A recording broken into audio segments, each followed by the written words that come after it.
इस वीडियो में आप लोग का स्वागत है। आज से हम विवेक चूड़ामणि का नया सीरीज चालू करने वाला है, जिसमें नियमित रूप से विवेक चूड़ामणि हम रेगुलर पढ़ाएंगे। विवेक चूड़ामणि के अच्छे से समझते हैं। इसका फर्स्ट श्लोक को देखते हैं।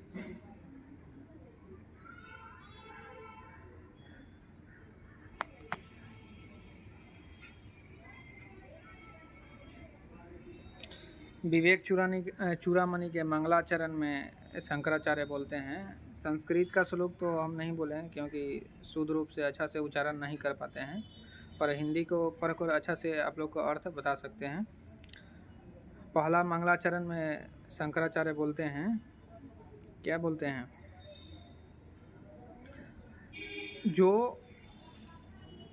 जो अज्ञेय होकर भी संपूर्ण वेदांत के सिद्धांत को वाक्य से जाने जाते हैं, उन परमानंद स्वरूप सदगुरु श्री गोविंद को मैं प्रणाम करता हूँ। जो अज्ञेय होकर, अज्ञेय मतलब जिसे जाना नहीं जा सकता। जो अज्ञेय हैं मतलब ईश्वर जो हैं, ब्रह्म जो हैं, आत्मा जो हैं, वो क्या है? अज्ञेय हैं, उनको जान नहीं सकते हैं। फिर भी शंकराचार्य बोल रहे हैं कि वेदांत के सिद्धांत के वाक्य से जाने जाते हैं। एक दिन से बोल रहे हैं कि जाने भी नहीं जाते हैं, या फिर जाने भी जाते हैं। तो ये उसी तरह से है, जैसे हम कुछ मिठाई चीज़ खाएं, कोई भी चीज़ का स्वाद लिए, तो स्वाद लिए तो उसको कैसे बताएंगे? ना बता सकते हैं। वो खाएगा तभी उसको पता चलेगा। वो ऐसा चीज़ है कि जो खाएगा उसी को पता चलेगा, और वो बता भी नहीं सकता कि हम क्या अनुभव हो रहा है, समझे? बस वो बता सकता है कि ऐसा होता है, वैसा होता है, वैसे होता है। तो ऐसा होता है, वैसा होता है, वही सब ये श्लोक है, वही सब शास्त्र है। तो ये बिल्कुल ये सत्य नहीं है, बस ये अनुभव बता रहा है, बाकी अनुभव बताया नहीं जा सकता है। कुछ मिठाई खाएं, कुछ भी खाएं, उसका स्वाद को कैसे बताएंगे? नहीं ना बता सकते हैं, नहीं बता सकते हैं। इसलिए बोल रहे हैं शंकराचार्य कि जो अज्ञेय होकर भी संपूर्ण वेदांत के सिद्धांत के वाक्य से जाने जाते हैं, उन परमानंद स्वरूप सदगुरु को, श्री गोविंद को मैं प्रणाम करता हूँ। किनको प्रणाम करता हूँ? वही ब्रह्म को, श्री गोविंद को, समझे? चरणों में प्रणाम करता हूँ, जो वेदांत के सिद्धांत के वाक्य से जाने जाते हैं। तो वेदांत के सिद्धांत क्या है? वेदांत मतलब वेद का उच्चतम शिखर। वेदों में जो अमृत है, सबसे उच्चतम ज्ञान है, उसी को बोलते हैं वेदांत। वेदांत मतलब ब्रह्म विद्या, जो ब्रह्म के बारे में बतलाता है, उसी को बोलते हैं वेदांत। वेदांत में आता है भगवद गीता, अष्टावक्र गीता, उपनिषद, वेद वगैरह। समझ में आया? तो जो अज्ञेय होकर भी संपूर्ण वेदांत के सिद्धांत वाक्य से जाने जाते हैं, उन परमानंद स्वरूप सदगुरु श्री गोविंद को मैं क्या करता हूँ? प्रणाम करता हूँ। ये शंकराचार्य विवेक चूड़ामणि लिखते समय बक रहे हैं। अच्छा, विवेक चूड़ामणि का क्या अर्थ होता है? विवेक चूड़ामणि, विवेक मतलब बुद्धि, चूड़ामणि मणि, समझे? तो ज्ञान का मुकुट है, उसको बोलते हैं विवेक चूड़ामणि। तो ये ज्ञान की दृष्टि से, मुक्षु व्यक्ति की दृष्टि से, मुक्त होने की दृष्टि से, इसमें केवल ज्ञान ही है। क्या है? इसमें ढोंग पखंड का कोई नामो निशान नहीं है। इसमें शुद्ध ज्ञान है, ब्रह्म ज्ञान है, इसलिए इसको विवेक चूड़ामणि बोलते हैं। विवेक मतलब बुद्धि, चूड़ामणि बुद्धि का क्या है? श्रेष्ठम संग्रह, ज्ञान श्रेष्ठम ज्ञान का संग्रह है, समझे? इसी को क्या बोलते हैं? हाँ, विवेक चूड़ामणि। तो मंगलाचरण बोल दिए, जो अज्ञेय होकर भी संपूर्ण वेदांत के सिद्धांत वाक्य से जाने जाते हैं, उन परमानंद स्वरूप सदगुरु श्री गोविंद को मैं प्रणाम करता हूँ। और ब्रह्मनिष्ठ का महत्व, अब ब्रह्मनिष्ठ का महत्व क्या है ये बता रहे हैं। ब्रह्मनिष्ठ मतलब क्या? जो ब्रह्म, हम कौन है? ब्रह्म है। हम कौन है? ब्रह्म है। ये जो जान रहा है उसके लिए है, जो नहीं जान रहा उसके लिए केवल एक शब्द है, क्योंकि उसको अनुभूति में नहीं है, वो जान नहीं पाया। जो निष्ठा रखता है, हाँ, ब्रह्मनिष्ठ नहीं, ब्रह्मनिष्ठ का महत्व। ब्रह्मनिष्ठ मतलब वो जान चुका है स्वयं को, सब ब्रह्म को, ब्रह्मनिष्ठ हो चुका है, समाधि को प्राप्त हो चुका है। समाधि को क्या हो चुका है? हाँ, प्राप्त हो चुका है। अब वो मिट चुका है, उसका अहंकार मिट चुका है, हर चीज़ मिट चुका है, दुख सुख हर चीज़, बंधन सब कट चुका है, उसको बोलते हैं ब्रह्मनिष्ठ। तो शंकराचार्य ब्रह्मनिष्ठ के महत्व में क्या बता रहे हैं, देखिए।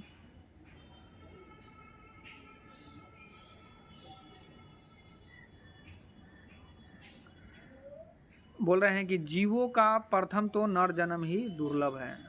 जीवों का प्रथम तो नर जन्म ही दुर्लभ है। इनका कहने का ऐसा क्या है, बोल रहे हैं कि बहुत सारे जीव है, शास्त्र में बताया गया 84 लाख योनि है ना। तो सब जीवों में पहला नर जन्म ही दुर्लभ है, पहले तो मनुष्य जन्म दुर्लभ है।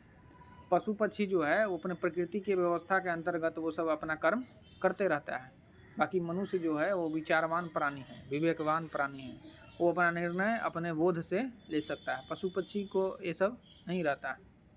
तो जीवों का प्रथम तो नर जन्म ही दुर्लभ है। नर जन्म इसलिए दुर्लभ है, पहले मनुष्य जन्म दुर्लभ है, मनुष्य जन्म में भी कौन सा जन्म, नर जन्म, समझे।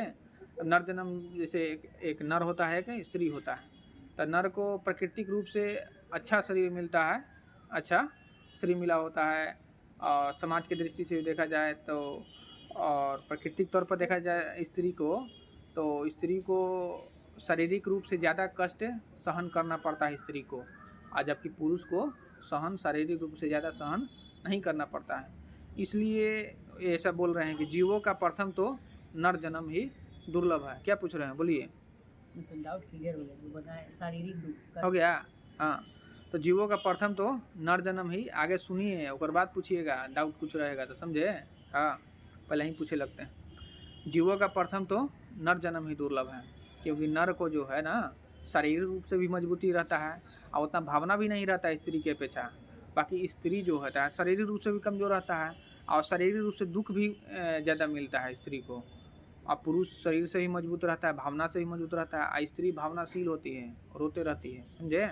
यहाँ तो स्त्री को सर नीचा नहीं, प्राकृतिक रूप से सबको अलग अलग शरीर मिला है, यहाँ नीचा क्या दिखाया जा रहा है। तो पुरुष का अलग शरीर है, स्त्री का अलग शरीर है।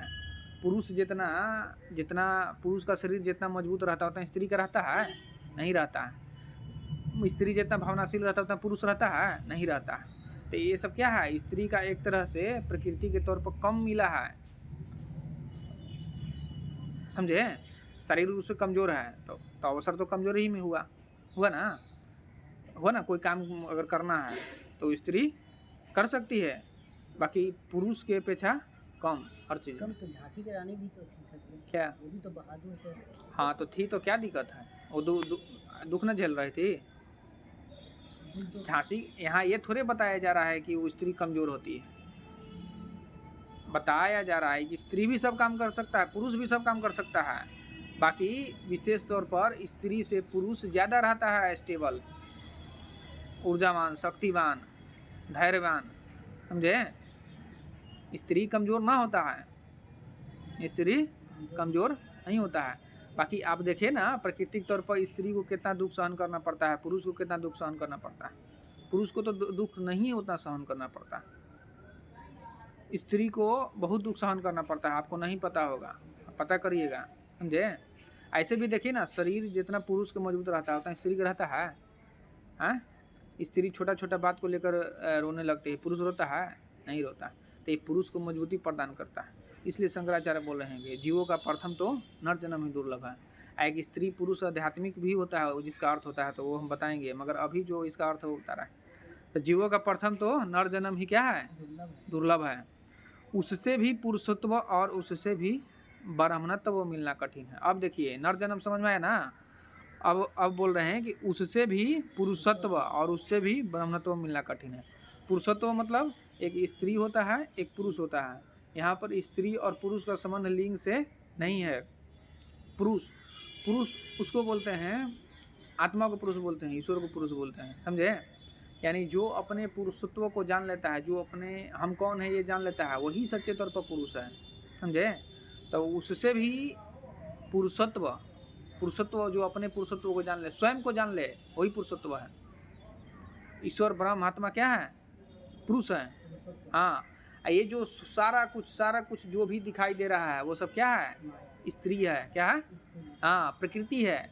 प्रकृति को ही बोलते हैं स्त्री, प्रकृति को ही क्या बोलते हैं, हाँ, नेचर। ये पूरा ब्रह्मांड जो कुछ भी है अनुभव में आ रहा है, अनुभव के दायरा में जो कुछ भी है, दृष्टि दिखाई दे रहा है, हर चीज़, वो सब क्या है, स्त्री है। क्या है, स्त्री है, प्रकृति है। प्रकृति को ही स्त्री बोलते हैं। तो ये संसार जो चलायमान हो रहा है ये स्त्री और पुरुष के संयोग से ही हो रहा है, स्त्री और पुरुष के संयोग से ही हो रहा है। पुरुष मतलब आत्मा, ईश्वर, ब्रह्म, और प्रकृति मतलब ये सारा संसार जो दिखाई दे रहा है, आई पूरा संसार चल रहा है स्त्री और पुरुष के संयोग से। तो बोल रहे हैं कि जीवों का प्रथम तो नर जन्म ही दुर्लभ है, उससे भी पुरुषत्व और उससे भी ब्रह्मत्व मिलना कठिन है। ब्रह्मत्व मतलब जो ब्रह्म को जान जाता है, समझे, उसको बोलते हैं ब्रह्मत्व। ब्राह्मण होने से भी वैदिक धर्म का अनुगामी होना और उससे भी विद्वता का होना कठिन है। आप बोल रहे हैं ना कि ब्रह्मत्व को जो जानता है उसी को ब्राह्मण बोलते हैं। अब ब्राह्मण होने से भी वैदिक धर्म का अनुगामी होना, अब वैदिक धर्म का अनुगामी होना चाहिए। वेद में, वेद का जो मर्म है, वेद के जैसे जीवन जीने के लिए जो बताया जा रहा है उसके अनुसार उसको पालन करते हुए जीवन यापन, हाँ, उसके पथ पर चलना जरूरी। हाँ, ब्राह्मण होने से भी वैदिक धर्म का अनुगामी होना और उससे भी विद्वता का होना कठिन है। और उससे भी विद्वता का होना क्या है, कठिन है। वेद, उपनिषद, भगवद गीता, ये सब का क्या है, ये सब का विद्वान होना क्या है, कठिन है। यह सब कुछ होने पर भी आत्मा और अनात्मा का विवेक, अब बता रहे हैं शंकराचार्य कि ये सब कुछ भी है फिर भी आत्मा और अनात्मा का विवेक होना चाहिए। और वो सब है तो आत्मा और अनात्मा का विवेक रहेगा। आत्मा मतलब जो हम हैं, जो ईश्वर हैं, जो ब्रह्म है, समझ में आया। जो दिखाई दे रहा है, जो आत्मा नहीं है वही क्या है, अनात्मा है। क्या है, जो आत्मा नहीं है वही क्या है, अनात्मा है। तो आत्मा और अनात्मा का विवेक, विवेक मतलब बुद्धि, ये सही चीज होना चाहिए कि आत्मा क्या है, अनात्मा क्या है, इसका विवेक होना चाहिए। सम्यक अनुभव, अच्छा अनुभव, सही अनुभव, समझे, सम्यक अनुभव होना चाहिए, न कि खराब अनुभव होना चाहिए, समझे।